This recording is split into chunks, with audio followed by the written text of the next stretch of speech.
မင်္ဂလာပါရှင်။ Tostan Channel ကနေဒီကနေ့ရဲ့နိုင်ငံတကာသတင်းတွေကိုတင်ဆက်ပေးပါမယ်။ပထမဆုံးလက်နက်ကင်တိုက်ပွဲအတွက်ပြင်ဆင်ထားတဲ့ဗင်နီဇွဲလားပြည်သူများကိုသမ္မတတိုက်တွန်းတဲ့အကြောင်းကိုတင်ဆက်ပေးပါမယ်။ဗင်နီဇွဲလားသမ္မတနီကိုလက်မာဒူရိုဟာအမေရိကန်ပြည်ထောင်စုနဲ့ဆက်ဆံရေးတင်မာနေချိန်မှာလိုအပ်လာရင်အချုပ်အခြာအာဏာနဲ့ငြိမ်းချမ်းရေးကိုကာကွယ်ဖို့အတွက်လက်နက်ကင်တော်လှန်ရေးဖြစ်လာနိုင်မယ့်အခြေအနေအတွက်ပြည်သူတွေကြိုတင်ပြင်ဆင်ထားကြဖို့စက်တင်ဘာ17ရက်ကတိုက်တွန်းလိုက်ပါတယ်။ဂျာတာပရင်းနေစောပိုင်းမှာမာဒူရိုကနိုင်ငံတော်ဝန်ကစစ်မြေပြင်နေရာ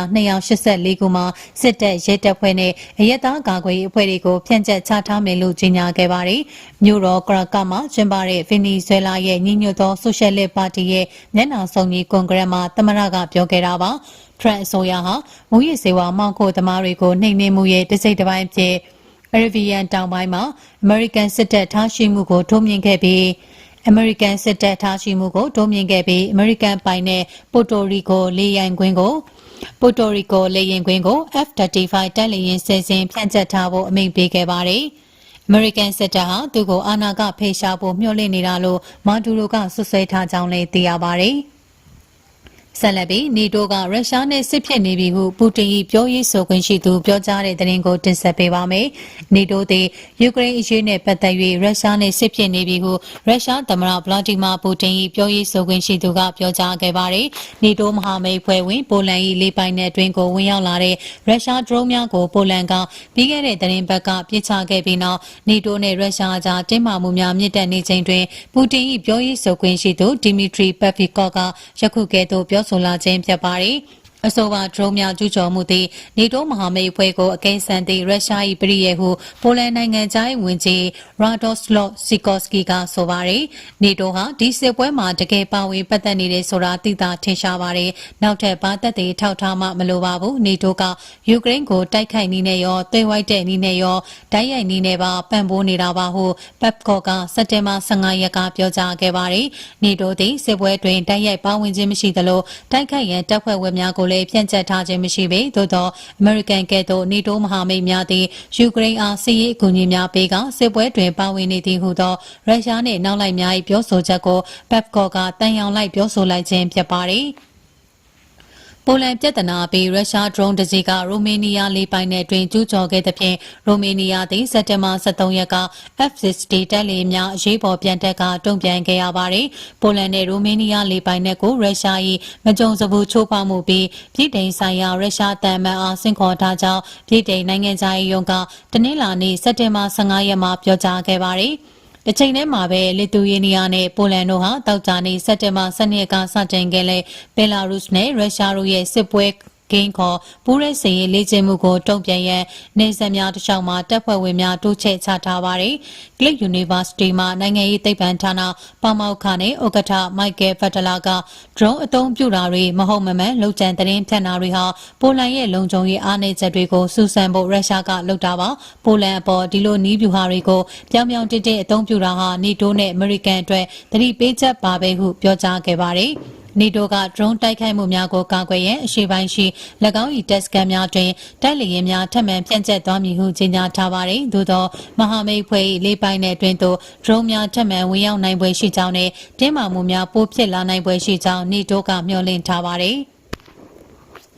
ဆက်လက်ပြီးဂါဇာမြို့တော်သို့မြေပြင်ထိုးစစ်များအစ္စရေးစတင်ပြုလုပ်တဲ့အကြောင်းကိုတင်ဆက်ပေးပါမယ်။အစ္စရေးစစ်တပ်ကဂါဇာမြို့တော်ကိုသိမ်းယူရန်စက်တင်ဘာ16ရက်အစောပိုင်းကမြေပြင်ထိုးစစ်များစတင်လိုက်ကြောင်းအစ္စရေးတာဝန်ရှိသူ3ဦးကိုကိုးကား၍ The New York Times သတင်းတရက်မှာဖော်ပြပါတယ်။မြို့ထဲတွင်ဒေသခံရှားပေါင်းများစွာသောရှိနေသေးသောလည်းမြို့တော်၏အဓိကကျတဲ့ဧရိယာကိုထိန်းချုပ်ရန်ထိုးစစ်များစတင်ခြင်းဖြစ်သည်ဟုဆိုပါတယ်။ယခုပြုလုပ်လိုက်သည့်မြေပြင်ထိုးစစ်နှင့်ပြင်းထန်လာသည့်အစ္စရေး၏ဘုံကျဲတိုက်ခိုက်မှုများကြောင့်လူပေါင်းတောင်းနဲ့ချီတိတ်ဆုံးခဲ့ပြီးဖြစ်သည့်စစ်ပွဲတွင်လူသားချင်းစာနာထောက်ထားမှုဆိုင်ရာအကြက်တဲကိုပုံမနဲ့ဆိုင်လာစေမိအနေရရှိနေပါသည်စက်တင်ဘာ15ရက်ထိလူပေါင်း3သိန်းကျော်မြို့မှထွက်ပြေးသွားသည်ဟုအစ္စရေးစစ်တပ်ကတုံ့ပြန်ထားပါသည်စက်တင်ဘာ16ရက်ထိမြို့ထဲတွင်ကျန်းရှိနေသေးတဲ့ပါလက်စတိုင်း9သိန်းခန့်ကိုအနေရရှိသောနေမြေမှထွက်ခွာရန်အစ္စရေးစစ်တပ်ကတတိပေးထားပါတယ်။ဂါဇာမြို့အနောက်ပိုင်းကန်ယူရန်အနီးရှိတိုက်ခန်းတစ်ခုမှခိုးလုံနေသူကျောင်းဆရာဟောင်းတို့ဖြစ်တဲ့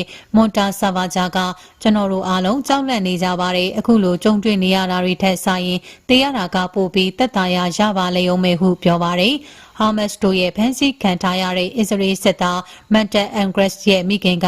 ဒါဟာသူတို့ရဲ့နောက်ဆုံးညဖြစ်မှာကိုကျမတို့အရန်စိုးရိမ်ကြောက်လန့်နေကြပါတယ်။အသက်ရှင်နေဆဲဖြစ်တဲ့တစားကန်တွေဟာသူတို့ရဲ့အသက်တွေနဲ့လဲလှယ်ရမှာအဲ့ဒီမှာအစနာပျောက်သွားမှာကိုကျမတို့စိုးရိမ်ကြပါတယ်ဟုပြောကြားခဲ့ပါတယ်။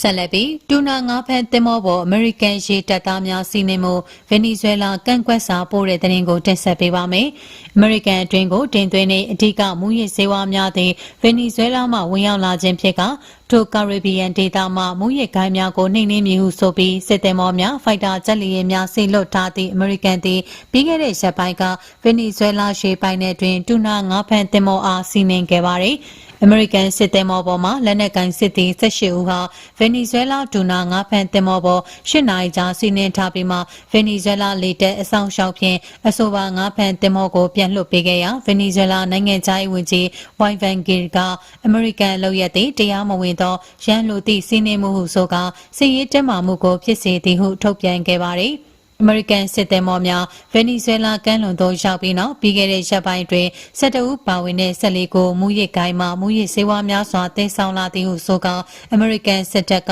ပြစ်ခတ်ဖောက်ခွဲခဲ့ရမှာအလုံးသေဆုံးခဲ့ပါသည်ထို့ဖြစ်စဉ်တွင်အမေရိကန်သည်ဆွဆွဲသလိုမူရစ်ဆေးဝါးတဲဆောင်သည့်ဂိုင်းဖြစ်ကြောင်းမြည်သည့်အထောက်ထားမှမပြနိုင်ခဲ့ဟုဗင်နီဇွဲလားဘက်ကဝေဖန်ပြစ်တင်ပြီးယခုတပံတရားဝင်ငါးဖန်တင်မောအားမိမိတို့ရေပိုင်နယ်တွင်စီးနေမှုသည်ကာရီဘီယန်ဒေသစစ်ရေးတက်မှမှုကိုဖြစ်စေကမိမိတို့အချုပ်ချာအာဏာကိုစော်ကားထိပါပါကကာကွယ်ရန်အသင့်ရှိနေကြောင်းနှင့်လက်ရှိဆိုရာကိုလဲလှယ်လိုသည့်အမေရိကန်၏မူဝါဒအောင်မြင်မည်မဟုတ်ဟုဗင်နီဇွဲလားနိုင်ငံခြားရေးဝန်ကြီးကထပ်မံပြောဆိုသွားပါသည်အမေရိကန်သည်ဗင်နီဇွဲလားအာဏာရှင်သမ္မတမာဂျူရိုသည်မူရစ်မောင်ခိုစီဝါရေးတွင်နောက်ွယ်မှအဓိကကြိုးကိုင်ကအမေရိကန်နိုင်ငံတွင်အဓိကကိုကင်တင်သွင်းနေသူဖြစ်သောကြောင့်ဖမ်းမိပါကဒေါ်လာ25တန်ပေးမည်ဟုစုကြေးထုတ်ပြန်ထားရမှာဒေါ်လာ50ပေးမည်ဟုထပ်မံစုကြေးတိုးမြင့်ပြီးနောက်စစ်သည်4000ပါစစ်သည်မောများနှင့်တိုက်လေယာဉ်များအသင့်ဆေလွတ်ထားခြင်းဖြစ်ကြောင်းသိရှိရပါသည်ဆက်လက်ပြီးရာဇဝမှုနဲ့မဆိုင်သည့်ထိုင်းဘဏ်အကောင့်များနိုင်ဝက်တွင်ပြန်ဖွင့်ပေးမည်ဆိုတဲ့သတင်းကိုတင်ဆက်ပေးပါမယ်။တော်ဝင်ထိုင်းရဲတပ်ဖွဲ့မှုဗိုလ်ချုပ်ကြီးကေတီရဲ့ပန်းဖက်ဦးဆောင်တဲ့ရဲဌာနချုပ်မှယနေ့အရေးပေါ်စည်းဝေးတစ်ခုကျင်းပခဲ့ပြီးအပိတ်ခံထားရသည့်ရာဇဝမှုနှင့်မသက်ဆိုင်သောထိုင်းဘဏ်အကောင့်များနိုင်ဝက်တွင်ပြန်ဖွင့်ပေးမည်ဟုပြောဆိုခဲ့ကြောင်းThe Nationသတင်းဌာနကဖော်ပြပါသည်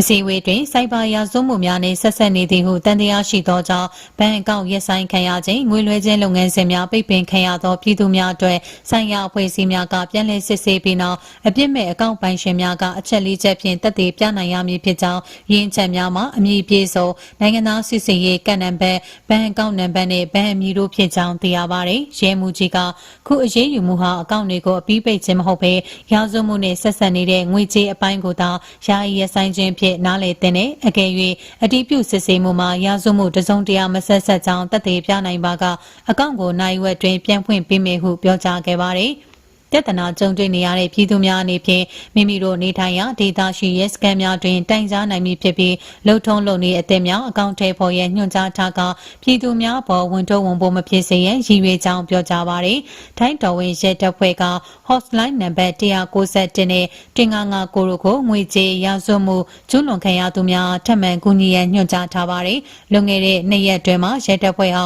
hotline ခေါ်ဆိုမှု1300ခန့်ရရှိခဲ့ရာ300အပြစ်မဲ့ဖြစ်အတည်ပြုခဲ့က1000ကိုမူအတည်မပြုနိုင်သေးပဲအကောင့်30ပြန်လည်ဖွင့်ပေးခဲ့ပြီးဖြစ်ကြောင်းသိရပါတယ်။ခုလိုစိတ်ဝင်စားဖွယ်နိုင်ငံတကာသတင်းတွေနားဆင်ရဖို့အတွက်ကျမတို့ရဲ့ Top Channel လေးကို Like and Subscribe လုပ်ပေးကြပါဦးရှင်။အဆုံးထိနားဆင်ပေးတဲ့အတွက်ကျေးဇူးတင်ပါတယ်ရှင်။